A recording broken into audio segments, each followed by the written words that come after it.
This episode of Marijuana Today Daily is brought to you by our friends over at Ease, the leading online on-demand marketplace for legal California medical marijuana delivery. Ease works with top dispensaries in their active areas and shuttles them local orders for fulfillment and delivery. If you're a registered medical marijuana patient living in California, do yourself a favor and open up ease.com to see what's available for order and delivery in your area. If you're not a Golden State patient, you should still open up ease.com to see how marijuana delivery should be done.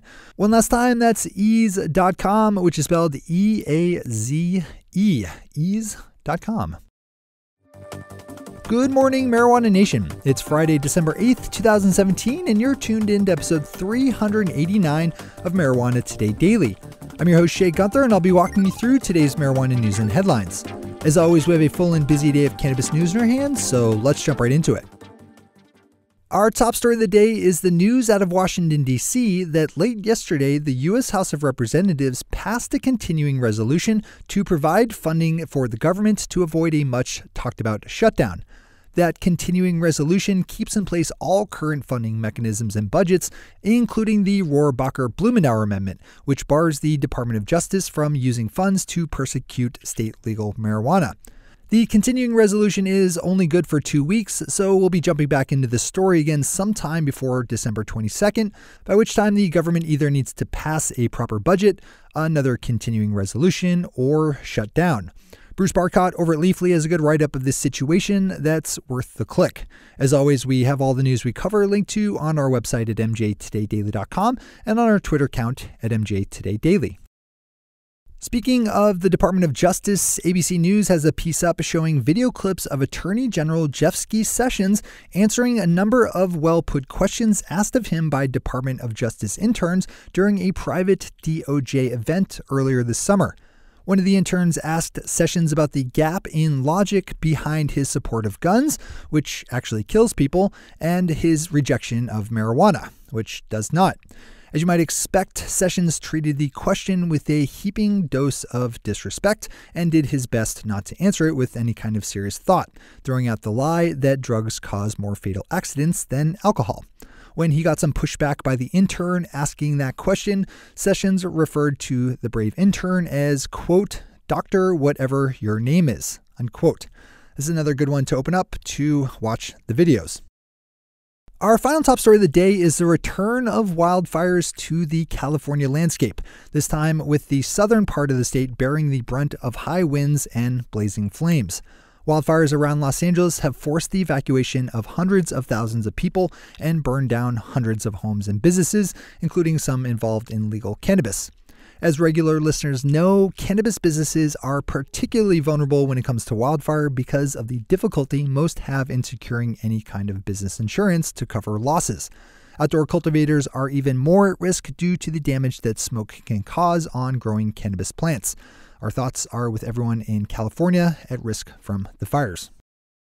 Those are our top stories for today. It's time for Marijuana Today Daily Headlines Blitz. Before we blitz out on headlines, let's quickly thank our sponsor Ease, the leading online on-demand marketplace for legal California medical marijuana delivery. Ease makes it really easy for registered medical marijuana patients living in California to get top medical marijuana products delivered right to their door. If you're a registered medical marijuana patient living in California, you need to open up ease.com to check out their wares. But like I've mentioned before, Ease is more than just a delivery service. They're also really smart about all the sales that flow through their system every day. They take that data and bundle it up in a fully aggregated and anonymized package that they then use in helpful and clever ways, as they did in Los Angeles when they helped convince the city council not to cut dispensary closing times to 6 p.m. by showing them that most of their delivery orders came between 7 and 10 p.m. To see how they do it, and assuming you're a Golden State patient, to place an order for yourself, just open up ease.com, which is spelled E-A-Z-E, ease.com. All right, time for the Blitz. The Canadian province of Nova Scotia just released details for how they plan to regulate the adult use of marijuana starting sometime next summer. Regular listeners know that the federal Canadian government is leaving it up to its individual provinces and territories to work out how they will each implement adult use legalization. Yesterday, Nova Scotian provincial authorities announced that they would be selling adult-use cannabis through government-owned stores and online, with the legal age to consume to be set at 19. Nova Scotia will also allow its citizens to grow up to 4 plants at home. This is a good story to dive into for all the details. Deborah Borchardt over Green Market Report picked up on a story published over at Indeed.com that found a growing interest among job hunters to secure employment within the legal marijuana industry. According to their findings, the frequency of searches for marijuana jobs on their site grew more than 400% in 2017. The ride-sharing app Lyft just announced that Las Vegas marijuana dispensary Reef is one of their most frequently chosen destinations for Sin City riders this year. The company puts out an annual list of what it calls the Lyfty Awards and said that the Reef dispensary is one of their drivers' most top-visited locations in Las Vegas. Johnny Green over at Weed News has a good story up about a coalition of congressional representatives who penned a letter to the U.S. Department of Health and Human Services asking them to increase funding and access for the research into using medical marijuana as an alternate to opioid-based painkillers. The bipartisan group of lawmakers includes Jared Polis of Colorado, Dana Rohrabacher of California, Earl Blumenauer of Oregon, and Tulsi Gabbard of Hawaii, and asked the HHS for details on how they're currently handling medical marijuana research. You can open up Weed News to find a link to the letter itself. The Portland Press Herald jumped into the story of Maine-based consultant Trevor Bozeman, who's at the center of a story I reported on yesterday involving some bitter rejected cultivation applicants in the state of Ohio who are raising a bit of hell over the fact that Mr. Bozeman, who was hired by the state to help evaluate medical marijuana cultivation applications, has a felony drug charge on his record stemming from his arrest as a college student marijuana dealer. After his 2005 conviction for possessing around half a pound of marijuana, Mr. Bozeman went on to get a PhD in chemistry before establishing himself as a professional cannabis consultant. The press nicely defends Mr. Bozeman's position in that not only did he make a pretty good life for himself after his arrest, but his original crime was for selling pot, something that rejected Ohio applicants hope to do themselves.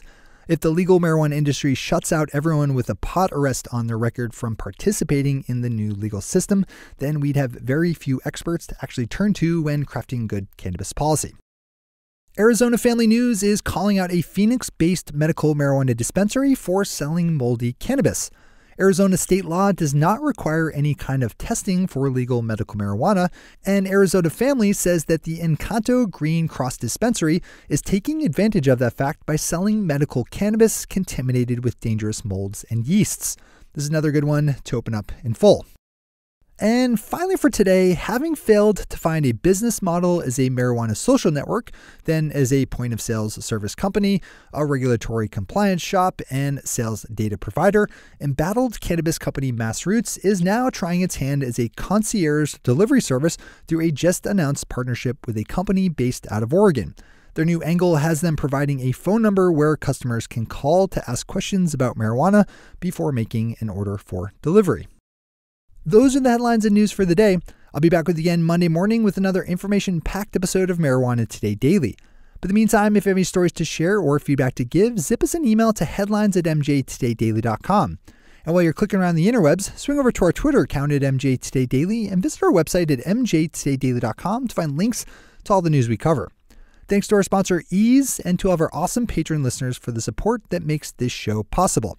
To join the illustrious ranks of the patron listeners yourself, swing over to our website at mjtodaydaily.com and click on that big blue button at the top of the page that says Become a Patron. I'm your host, Shay Gunther. Thanks for tuning in and starting your day with marijuana today.